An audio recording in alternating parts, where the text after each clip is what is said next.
Amis du jour, chalutations. Pour les petits nouveaux, moi c'est Sekhmet et je vous souhaite la bienvenue dans mon podcast littéraire. Dans mon émission, je vais tenter 3 fois par semaine de vous donner envie de découvrir des livres de tout poil, récents et moins récents. Alors, si ça vous tente, c'est par ici la suite. Aujourd'hui, je vais vous présenter le roman policier Monsieur Ripley de Patricia Highsmith aux éditions Le Livre de Poche. Dans ce premier tome d'une série de 5 livres, nous faisons la connaissance de Tom Ripley. Devenu orphelin suite à la noyade de ses parents, le jeune Tom est élevé par sa tante Dottie. Cette dernière est une femme sévère, avare, mesquine et hautaine. Elle ne prodigue à son neveu que les soins strictement nécessaires et ne perd jamais une occasion de l'humilier avec sa colossale fortune qu'elle ne partage pas avec lui bien évidemment. Tom est un jeune homme qui manque cruellement de constance, de ténacité et de motivation au travail, mais s'il y a bien un sujet pour lequel il ne manque pas de persévérance, c'est l'accès à une vie oisive et luxueuse, rythmée par des voyages exotiques dont il rêve tant. Un soir, alors qu'il était tranquillement attablé dans un bar new-yorkais, il repère un inconnu qui semble le suivre. Cet inconnu est plutôt bien habillé et semble appartenir à un milieu social aisé. Il se présente comme étant M. Herbert Greenleaf, directeur du chantier naval du même nom et père de Richard Greenleaf, dit Dickie. Il cherchait Tom dans le but de lui parler de son fils qu'il a rencontré lors de fêtes passées et avec qui il s'est bien entendu. Tom Ripley explique à M. Greenleaf Senior qu'il ne peut se targuer d'être un ami proche de son fils après ces brèves rencontres, si plaisantes fussent-elles.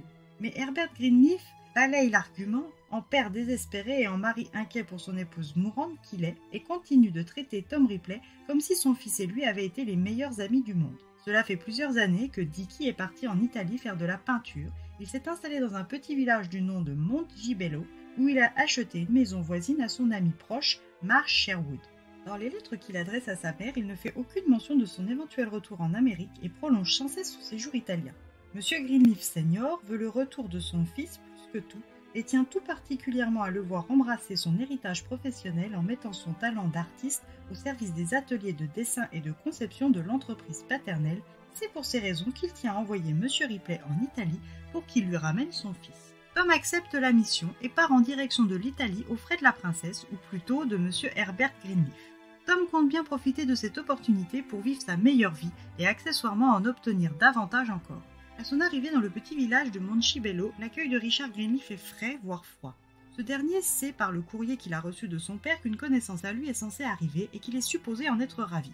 Mais Dickie sent le traquenard à plein nez et confronte assez vite Tom, son supposé ami. Tom lui avoue tout sans détour de l'origine de son voyage et de sa mission, ce qui amuse grandement Richard. Tom et Dickie se lient finalement d'amitié et deviennent vite soudés, partageant de nombreuses sorties. Mais une ombre au tableau de leur amitié grandit et elle porte le nom de Marge. Cette dernière n'apprécie pas Tom, même s'il ne se l'explique pas vraiment. De plus, elle le soupçonne d'être un inverti, ce qui à l'époque est punissable par la loi. Elle ne supporte pas la nouvelle place que Tom occupe dans leur vie, qui jusque-là était si parfaite.